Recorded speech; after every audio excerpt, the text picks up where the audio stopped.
Hammaga assalomu alaykum. Sizlar bilan Feruzbek Pirmatov. Va bugun xullas 15-may 2026-yil. Va hozirgi videoni nimaga yozib olyapman?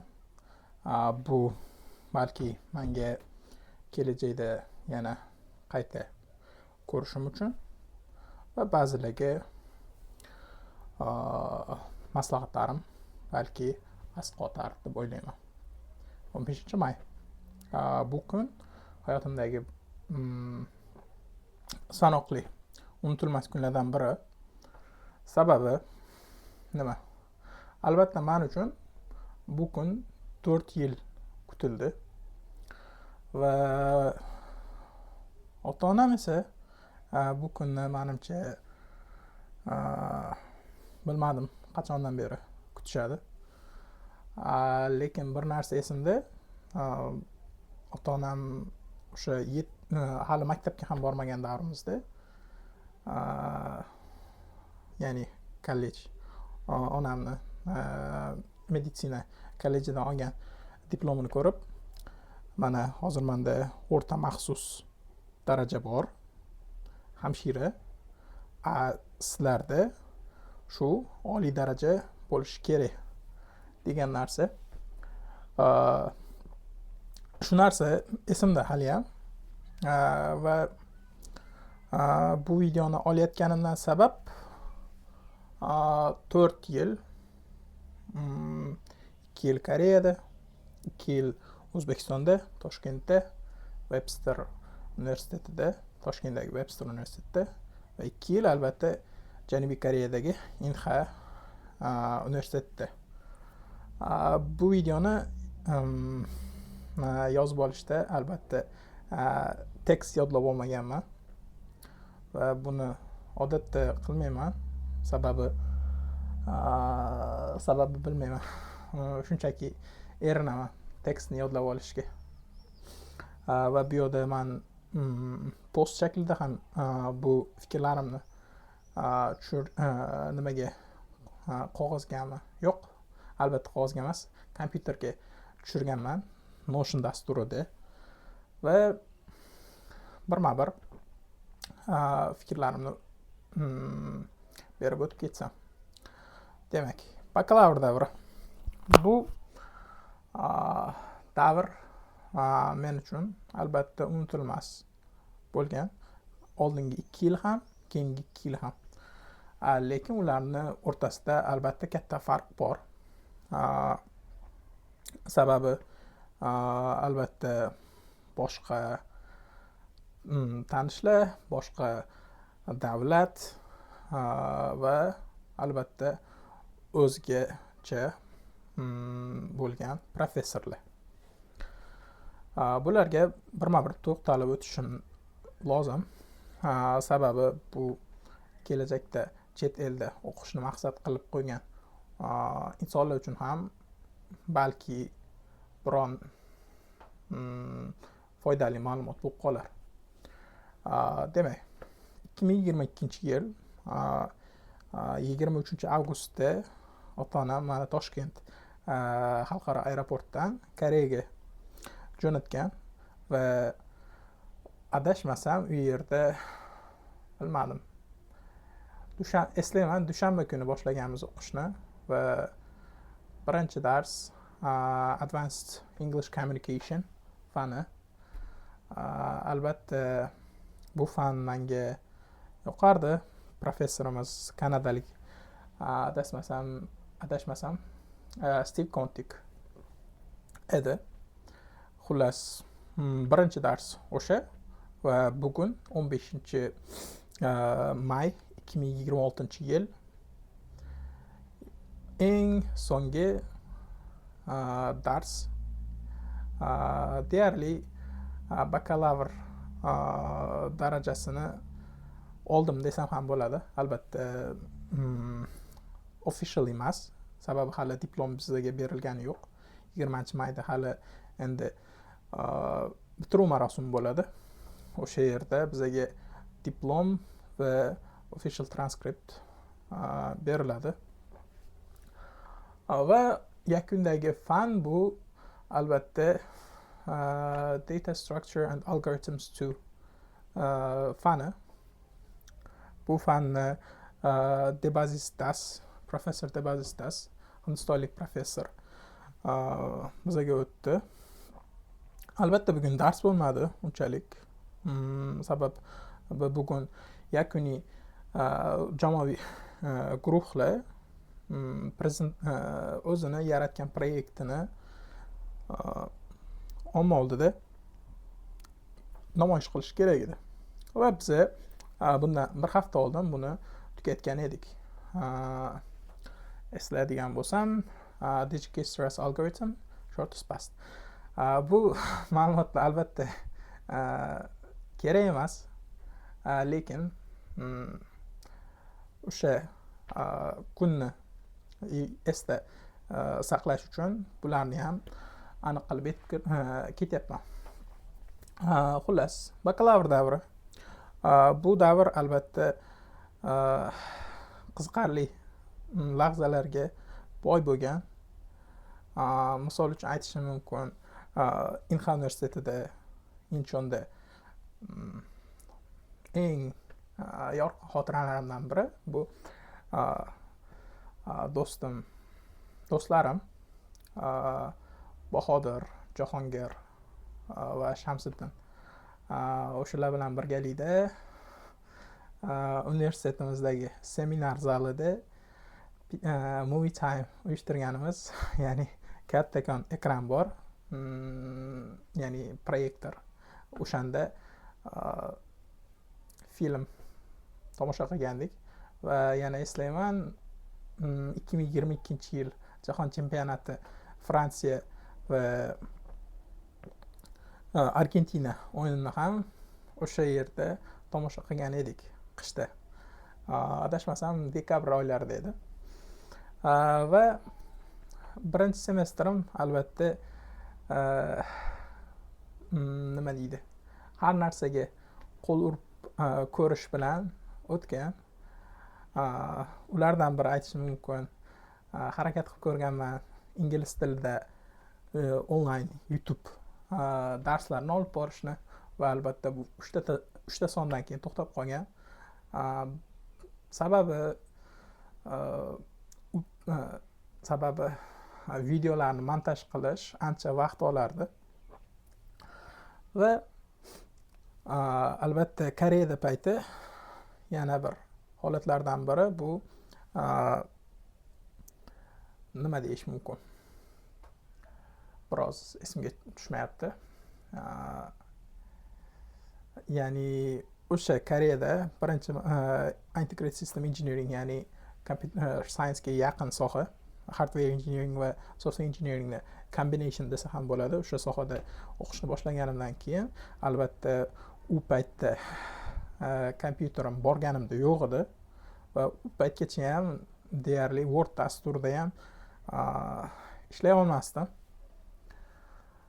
Sababi 11-sinfgacha deyarli ko'p vaqtim ingliz tili o'qishga, olimpiadalarda qatnashishga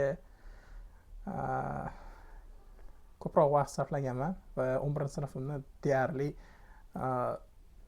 IELTSdan 7 daraja olish uchun butun fokusimni maktabga ham bormay martgacha tayyorlanib shunga qaratganman qisqasi.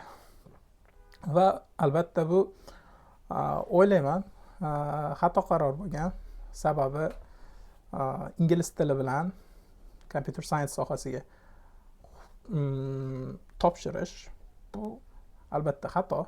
Sababi hech qanaqa ingliz kompyuter bilim bo'lmasligi, matematikadan bilim bo'lmasligi menga Koreyada albatta ko'p qiyinchiliklar tug'dirgan. Albatta dars jarayonida va shunday holat bo'ldiki, menda dars qiyinligidan, ya'ni tushunmayapman hech nimani. Bu darsga hozircha e'tibor qaratmayman.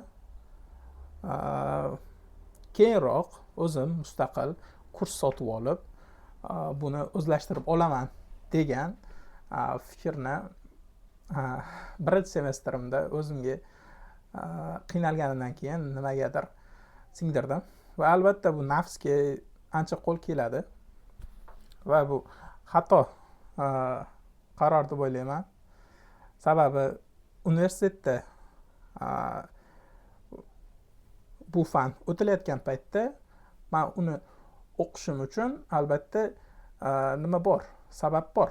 O'qishim, ko'proq vaqt ustida ishlashim uchun sabab bor. Sababi oraliq ekzaminlar, yakuniy ekzaminlar, vazifalar bularda yaxshi natija ko'rsatish uchun albatta u fanni o'qish kerak. Lekin mustaqil o'rganish u fanni albatta o'zingizda bir aniq nima deydi, xohish bo'lmasa yokida bir aniq yo'l bo'lmasa, majbur bo'lmasangiz uni o'rgana olmaysiz. Va 2 yil davomida albatta o'rganmaganman matematikani shu tarzda va shu odat nimagadir menga 2 yil davomida orqaga tortib yurgan. Mana 2 yildan keyin, Koreyada 2 yildan keyin eslayman, nima o'rgandim degan savolga bu oddiy Python dasturlash tili va biroz kompyuterda ishlay olish deb javob bergan bo'lardim. O'shaning uchun bu keyingi yilda ham Koreyada sarflash men uchun noto'g'ri qarordek tuyula boshlagan va O'zbekistonga kelganman, Toshkentga albatta.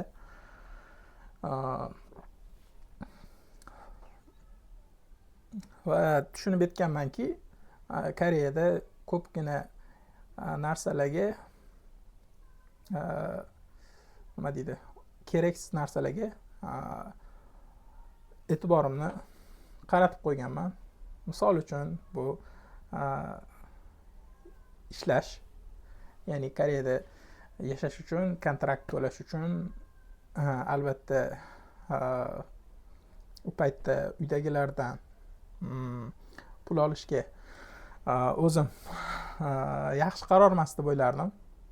Ammo uydagilar qancha nima qilsa ham, masalan, pul jo'natamiz, sen puldan xavotir olma, albatta sen o'qishing kerak desa ham, menga nimagadir u noto'g'ri qarordek tuyulavergan. Ya'ni uydagilardan pul so'rash, kontragim uchun uydagilardan pul chaqirtirib olish. Lekin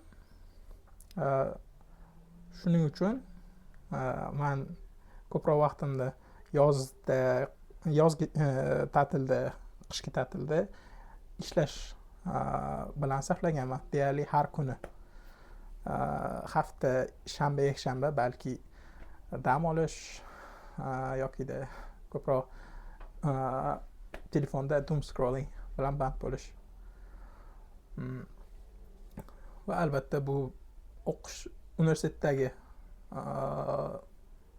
darajaga, nima deydi, baholarga ta'sir qilmay qolmagan. Eslayman, universitetdagi baholarim birinchi semestrda 3.25 bo'lgan bo'lsa, sekin keyingi 3 semestr pasayib borgan. Sababi nima?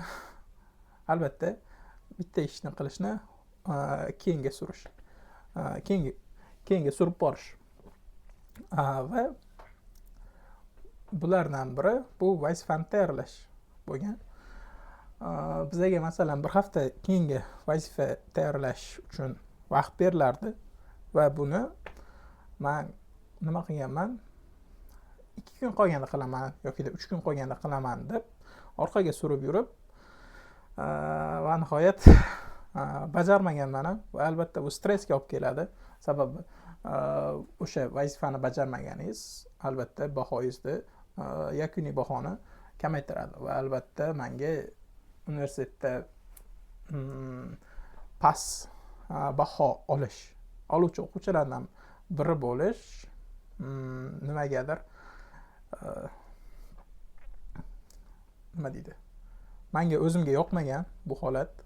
ya'ni atrofda o'quvchilar yuradi va siz ichingizdan sezib turasizki, siz mana shu o'quvchilardan eng past darajadagi o'quvchisiz, ya'ni bahosi universitetni fanlarni o'zlashtirish bo'yicha darajasi.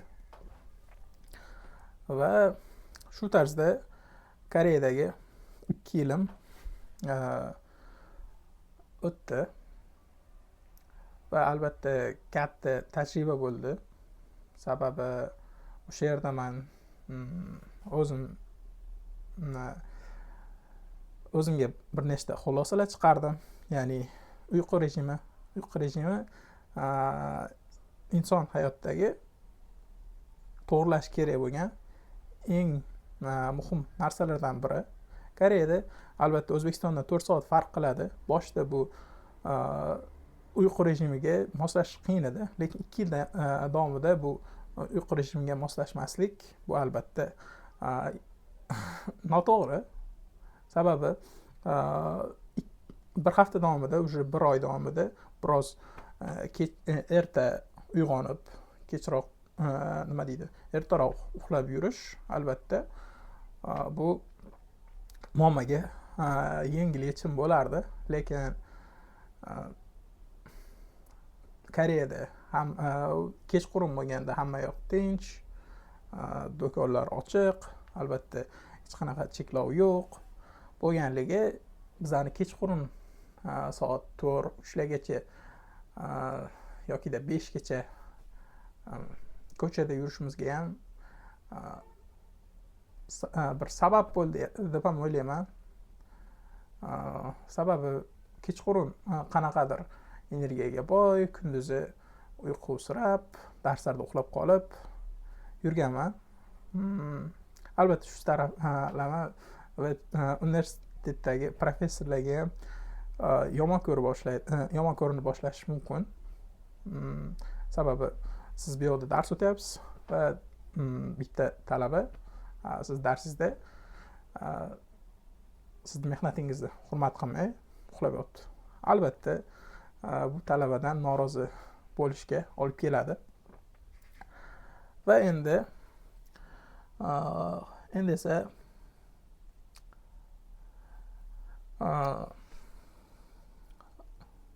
2 yildan keyin, ya'ni Koreyada 2 yil yashab, o'qib, Toshkentga ko'chib keldim.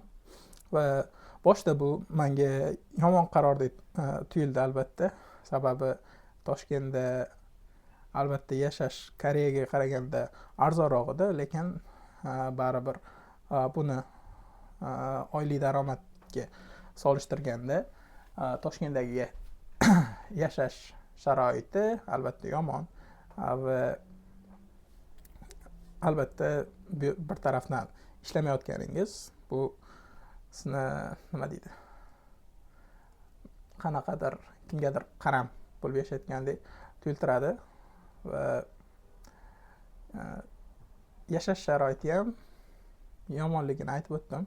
O'sha paytda deyarli 850 ming to'lardik.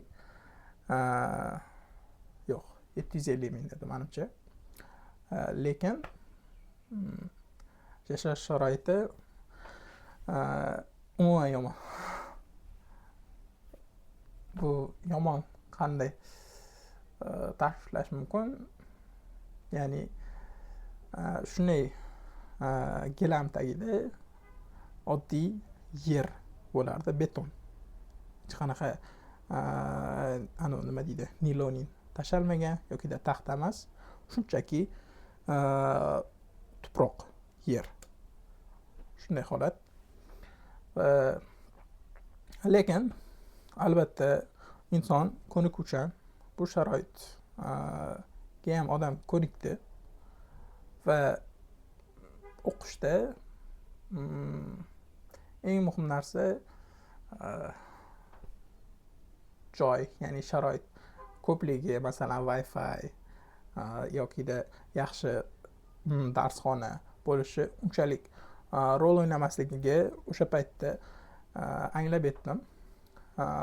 Sababi Koreya bilan solishtiradigan bo'lsam, xohlagan 24 soat manda u paytda imkoniyat bo'lardi o'zimni shaxsiy xonamda dars tayyorlash yokida shunday bir pastga tushib 300 metrcha yursam, ya'ni 24 soatli self cafe, ya'ni u yerda Wi-Fi bo'lardi, u yerda xodim bo'lmaydi, bemalol o'zingiz mustaqil u yerda dars tayyorlashingiz mumkin. 24 soat ishlaydi va universitetimiz ham unchalik uzoq emas edi. Universitetimiz ham 24 soat ishlardi u payt. Lekin shuncha imkoniyat ko'pligi bilan birgalikda men imkoniyatdan foydalanmaganman va buni Toshkentga solishtiradigan bo'lsak, Toshkentda ham biroz o'zim uchun sal komfort yaratishga harakat qilib ko'rganman. Bundan biri bu doim har darsim universitetda bo'lgan kuni ertalab soat 8da universitetga borib olish yokida yakshanba shanba kunlari kutubxonaga borib olish.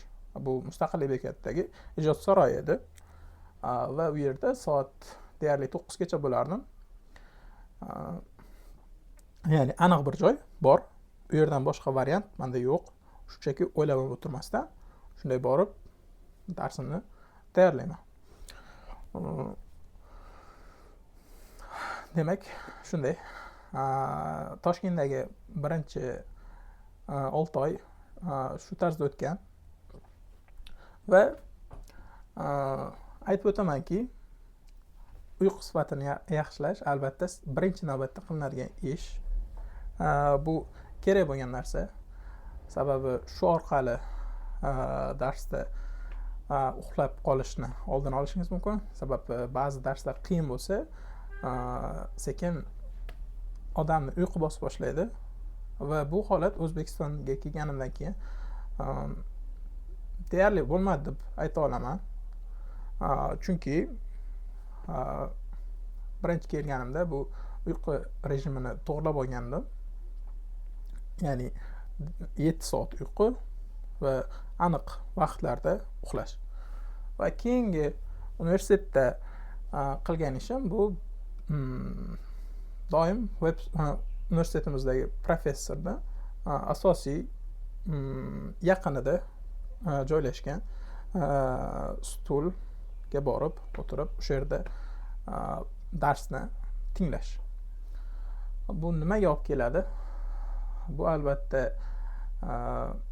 darsga chuqurroq e'tibor qaratish, ya'ni e'tiborni qaratish orqali darsni tushunib olish.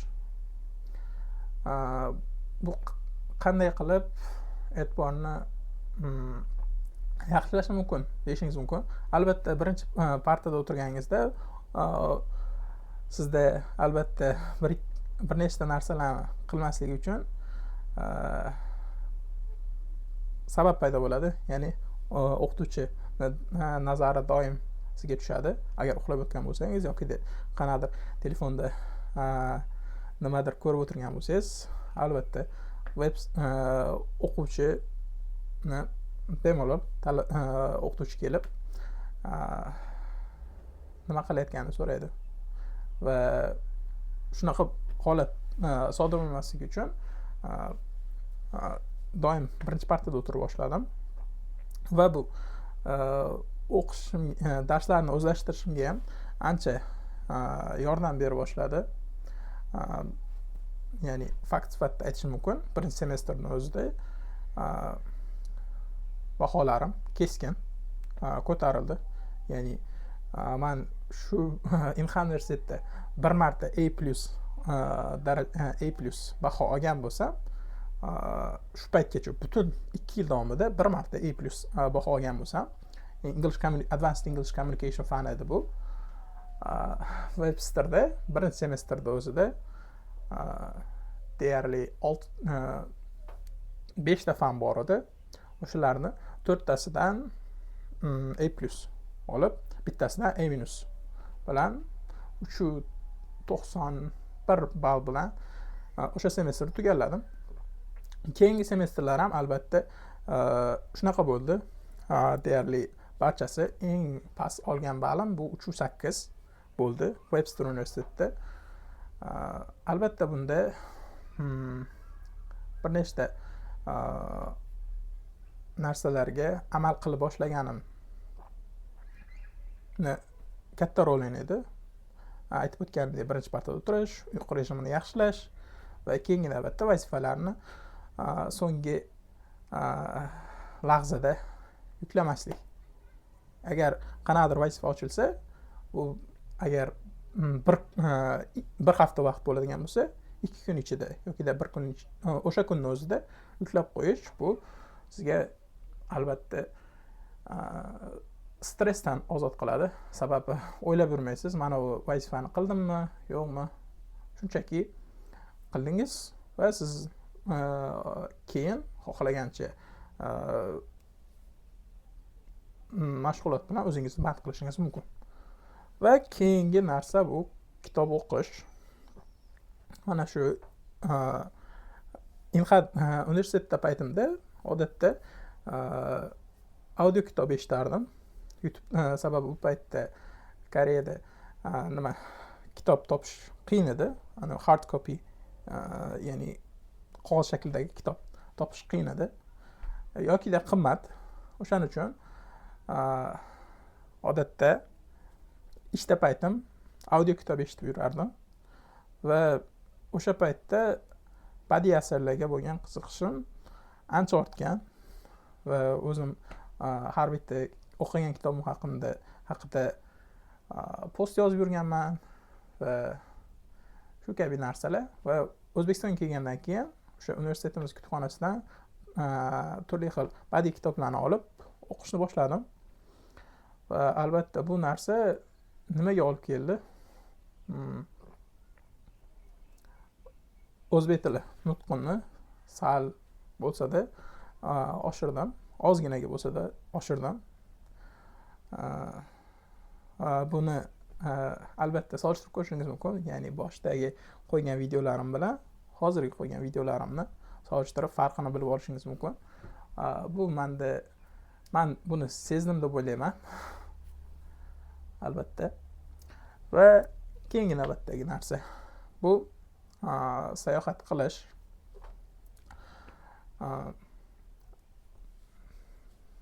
Websterda paytim deyarli 3 marta yoki 2 marta tog'ga sayohatga chiqdim. Ya'ni hiking. Va bu narsa 2 oyda bir, 3 oyda bir bo'lishi kerak deb o'ylayman. Sababi yordam beradi insonni ancha narsalarni unutishga yordam beradi. Masalan, qanaqadir stressdan ozod qiladi deb o'ylayman. Va xullas shular. Va universitet haqida aytib berdim. Bu universitet davri aytib o'tganimdek qiziqarli holatlarga boy bo'lgan. Hozir buni hammasini aytib beradigan bo'lsam, albatta ko'p vaqt ketadi va ko'psini men hozir eslolmayman ham. Va esda qolgan holatlardan biri bu nima bo'lishi mumkin? Albatta buni esda qolgan holat deyish mumkinmi yoki xulosa deyish mumkin. Xulosa deyish mumkin albatta. Ya'ni universitetda baho uchun o'qimaslik. Inxada paytimda yaxshi baho olmaganim sababli o'zimni oqlash sifatida men universitetda baho uchun o'qimayman degan narsani o'zimga sekin-sekin ta'kidlab borardim. Va shunaqa deganim bilan albatta semestr yakunida baholarimni ko'rib ancha kayfiyatim tushardi. Ya'ni men shunchalik nima deydi? Men computer science sohasi meni soham emasmi yoki menda hech qachon bunaqa sohada o'qish uchun nima deydi? mani qobiliyatim yetishmaydimi degan savollar paydo bo'lardi. Va xullas shular. Bu narsani albatta yig'ishtirish kerak. Baho uchun o'qimaslik kerak, lekin albatta yaxshi natija ko'rsatish bu o'zingizga bo'lgan ishonchni sekin-sekin oshib borishiga olib keladi. Buni Websterda paytim sezdim. Ya'ni baholarim yaxshilashgach, mani o'zim ham universitetga borishim yoki boshqa o'quvchilar bilan nima deydi, suhbatlashishim, o'zimga bo'lgan ishonch ham sekin-sekin orta boshlagan. Sababi oldin men kim bilandir, ya'ni kursdoshim bilan gaplashmoqchi bo'lsam, menda shunaqa holat bo'lardi. Bu men bilan gaplasharmikin? Sababi men yaxshi bahoga o'qimayman. Bu esa yaxshi bahoga o'qiydi. U men bilan gaplashadimi degan holat. Va Websterda bo'ladigan bo'lsa, bu shunchaki oddiy, sizda baho yaxshi va albatta bunga shunchaki cheating bilan emas, qattiq harakat qilib erishgansiz va bu qanaqadir albatta kichik yutuq. Va shuni endi universitetga topshirayotgan yoki hozirda o'qiyotgan insonlarga ham aytib qolardim. Albatta universitetda baho uchun o'qimaslik kerak, lekin universitetdagi yaxshi baho bu sizni albatta qanaqadir darajada nima deydi, o'zingizdan qoniqishga olib keladi, sal ozgina bo'lsa-da. Ya'ni siz nimagadir qattiq harakat qilyapsiz va natijasi sizga mana ko'rinib turibdi degandek qilib. Va bu sizni yanada qattiqroq harakat qilishga undaydi.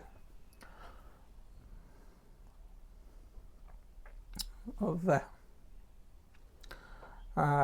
endi videoni shu qismiga yetib keldik. Keyingi davr, bakalavrdan keyingi davr, ya'ni universitetni bitirdim. Endi nima? Endi bakalavrni bitirish o'qituvchimiz, ya'ni shunaqa derdi: high school, bachelor's, unemployment derdi. Ya'ni bakalavr, ya'ni maktab davr, ya'ni yuqori maktab davri, bakalavr, ishsizlik. Albatta bu narsada bu hazil edi, lekin bunda biroz haqiqat ham bor. Albatta bakalavrdan keyingi davr bu ancha uzoq. Ya'ni magistraturaga topshirishingiz mumkin, doktorantura yoki boshqa bir mutaxassislik uchun yana bakalavrda o'qishingiz mumkin. Lekin bu davrda bir narsa bo'lishi tabiiy, ya'ni ishsizlik, ish bo'lmasligi. Va shunday holatda men hozirda ishlayman, albatta data engineer sifatida. O'shaning uchun hozircha menda unchalik tushkunlikka tushayotganim yo'q. Lekin 3-kurs davrimda bu hali ishga topshiryapman, lekin qabul qilinmayapman. O'shanda menda sekin har kuni o'y bo'lardi, agar men ishga 4-kursni bitirganimda ham ishim bo'lmasa-chi, nima qilaman degan narsa ko'p o'ylantirardi. Va lekin o'ylab qaraydigan bo'lsak, o'zim ham shu holatga hozir tayyorlayapman o'zimni ham. Bilmayman, hozir ertaga ish bo'ladimi, keyingi oy masalan menda stabil hozirgi ishim bo'ladimi yo'qmi? Lekin men o'zimga keyin ko'rayotgan bo'lsam, masalan 2 yildan keyin yoki 4 yildan keyin mana shu videoni ko'rayotgan bo'lsam, aytib qolardimki, albatta bu davr har bir inson hayotda bo'lishi mumkin, bo'lishi tabiiy. Albatta sun'iy intellekt davrida aytish mumkin. O'sha davrda man so'rab qolardim o'zimdan ko'proq o'zim zavqlanadigan ish bilan shug'ullanishdi bular bo'lishi mumkin. Mana YouTube video olish yokida kitob o'qish yokida bu narsani chuqurroq o'rganishga kirishish. Sababi bu vaqtda bo'sh vaqt ko'p bo'ladi va bo'sh vaqtda nimadir qilmaslik, o'zingizdan nimadir o'zingizni maqsadsiz bo'lishingiz albatta o'zingizdan qoniqishni hissini pasaytiradi. O'shaning uchun ko'proq odamlar stressga beriladi, ba'zi odamlar chekishni boshlaydi, ba'zi odamlar ichishni boshlaydi va shunaqa narsalar bo'lishi mumkin. Lekin albatta umid qilaman, men bunday odatlarga ruju qo'ymayman. Nima bo'lishidan qat'iy nazar, o'sha davrda o'zimdan so'rab qolardim, sayohat qilishni, kitob o'qishni, biror narsani qattiqroq o'rganishga kirishishni va albatta keyingi umrim davomida 4 ta narsaga amal qilishim kerak. Birinchi navbatda uyqu.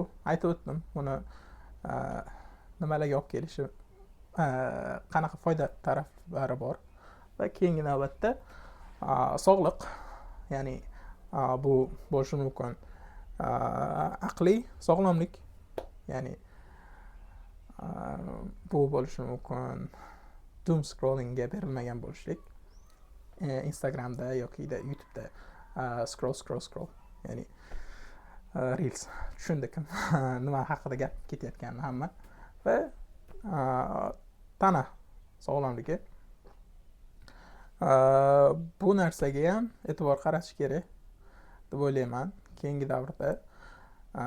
Chunki yosh o'tgan sari albatta kam harakatchanlikka yo'l qo'yish bu vazn yig'ishga, turli xil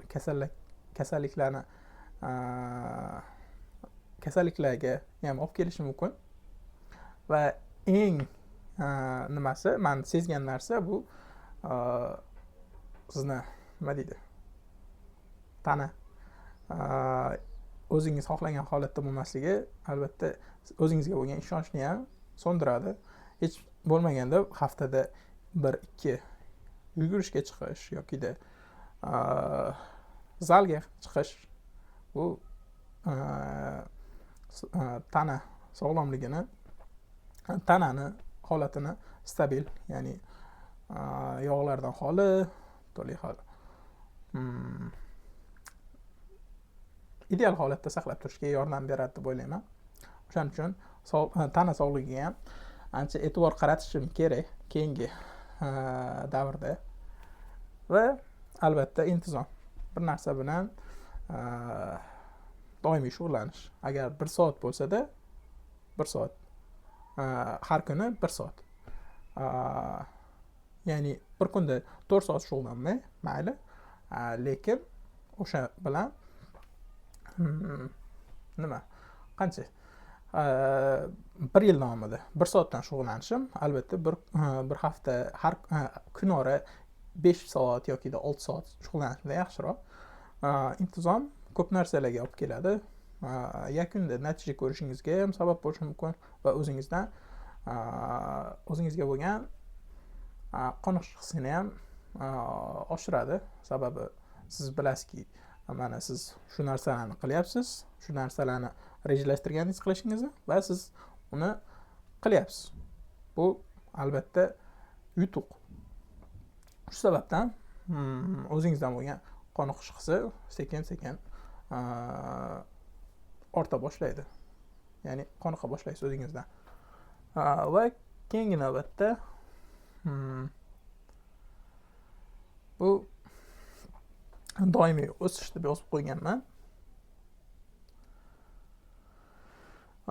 Doimiy o'sish nima?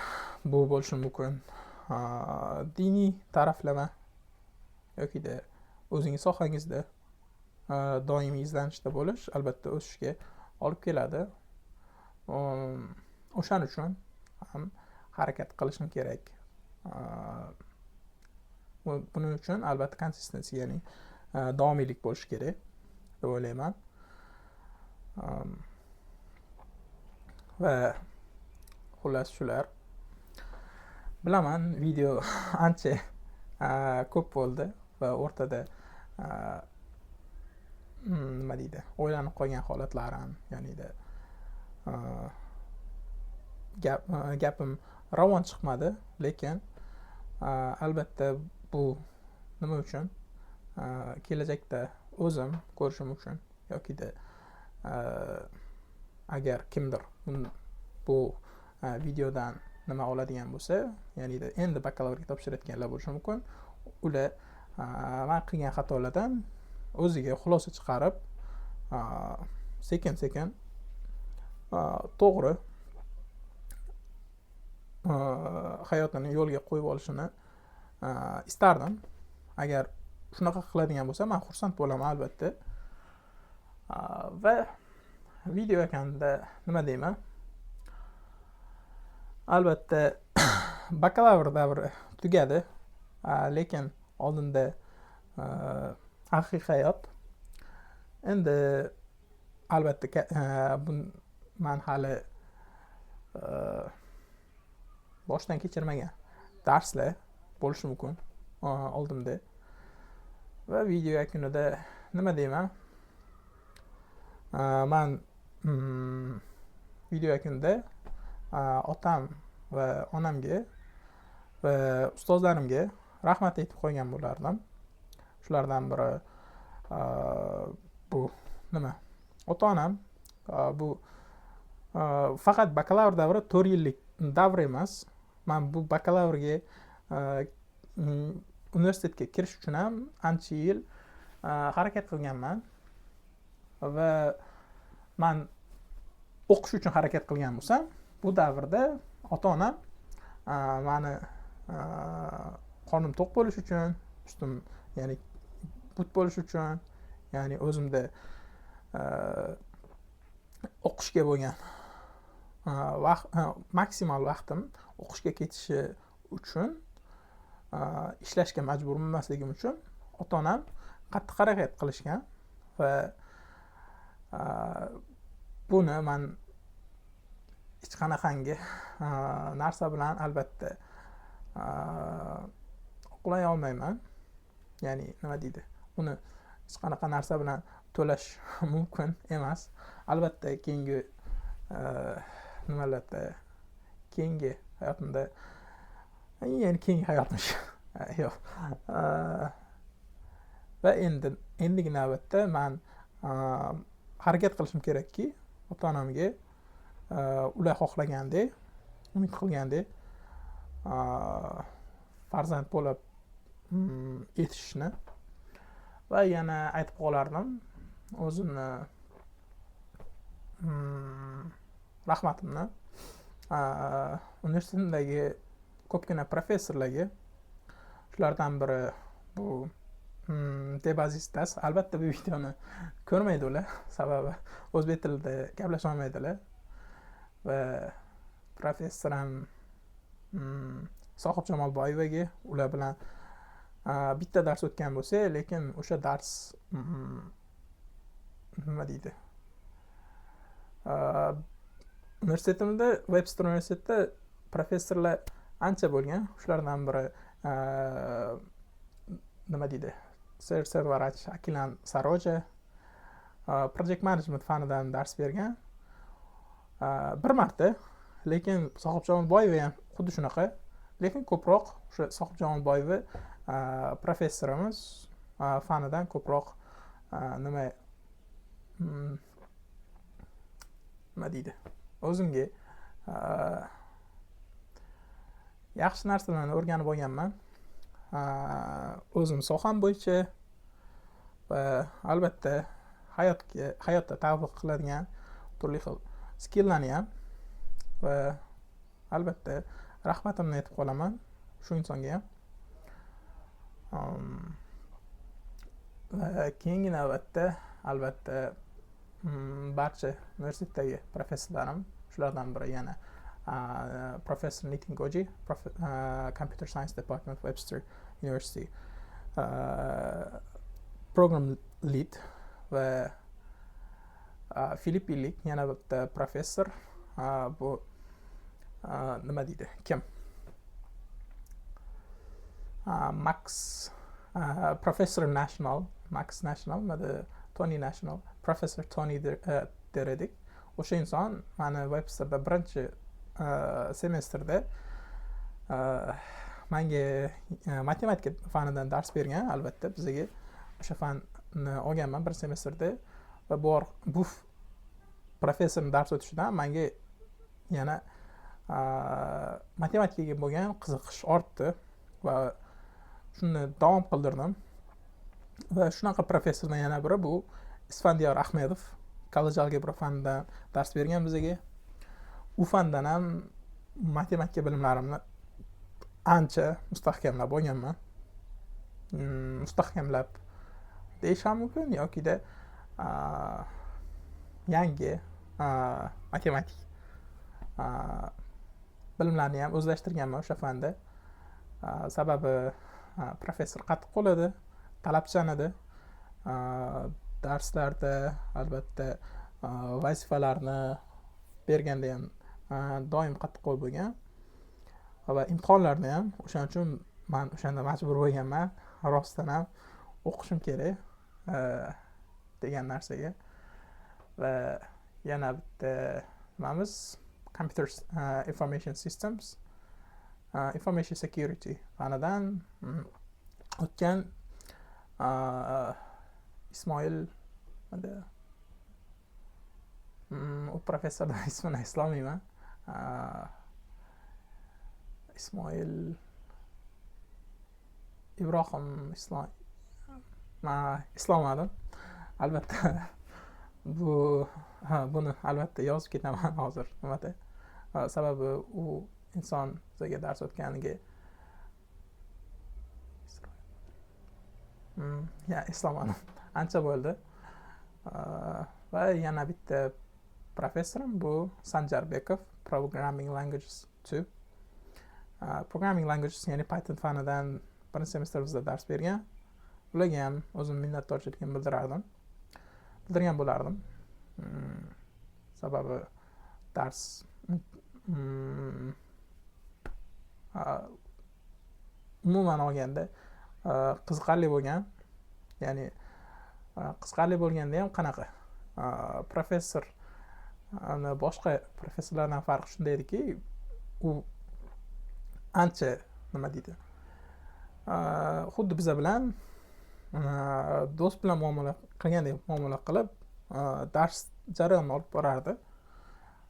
Shu orqali Python dasturlash tili ko'nikmalarini ham ancha o'zlashtirib olganman.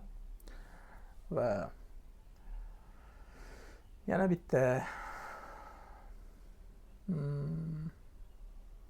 xullas menimcha shular. Lekin aytib o'tishim kerak, so'nggi semestrim debazis dars, ya'ni 3 ta fanni o'sha insonni nimasidan oldim. O'sha inson bizga o'tdi shu semestr. Va aytishim kerakki, u inson ham shu Websterdagi eng menga nima deydi, ta'sir ko'rsatgan professorlardan biri. U professor ham albatta talabchan edi. Men majbur bo'ldim o'sha fanlarni o'zlashtirishga va yakunda albatta yaxshi baholar bilan u fanni ham tugatdim. Ularga ham rahmat aytib qolardim. Va yana bir professorim bu Ramziddin Husanov. Ikkita fandan dars bergan bizga, Data Structure 1 va System Analysis and Design. U inson bizga darsda turli xil darsni o'tish bilan birgalikda o'zi bitta outsourcing kompaniyaga, ya'ni bitta proyekt olib, ularni jamoasi bilan birgalikda tugallardi. O'shaning uchun bizga real, ya'ni hayotdan turli xil voqealar, ya'ni sohamizga doir bo'lgan, computer science'ga doir bo'lgan holatlarni ham tushuntirib, aytib berib o'tganlar va bu albatta qiziq bo'lgan, sababi kitobdagi narsa albatta real hayotda unchalik uchramasligi mumkin. Real hayotdagi jarayon albatta qimmatroq kitobdagi bilimdan ko'ra deb o'ylayman. Albatta ularga ham rahmat etib qolardim. Va xullas shular. Va hozirgi fursatdan foydalanib men o'zim keyingi 5 yildagi o'zimga aytib qolardimki, nima? Xullas tasavvur qilamiz, men keyingi 5 yildagi o'zim bilan gaplashyapman. 5 yildagi o'zim qanaqa gaplashish mumkin? Deylik, men keyingi 5 yildagi o'zimni qanaqa inson sifatida tasavvur qilaman 5 yildan keyin. Albatta bitta oilani boshlardan biri, albatta bosh emas, eng bosh emas, albatta uyda dadam oila boshi hisoblanadi. Umid qilamanki, men oilani muhim a'zolaridan biri bo'laman. Ya'ni qanaqa ma'noda? O'rnak olsa bo'ladigan, nima deydi? Ota-onam masalan agar nabiralari keladigan bo'lsa, masalan mana shu tog'angga yoki adangga o'xshaydigan odam bo'l, inson bo'lishing kerak, u shunaqa harakat qilgan degan darajada ayta oladigan inson bo'lishim kerak deb o'ylayman. Shunga harakat qilaman albatta.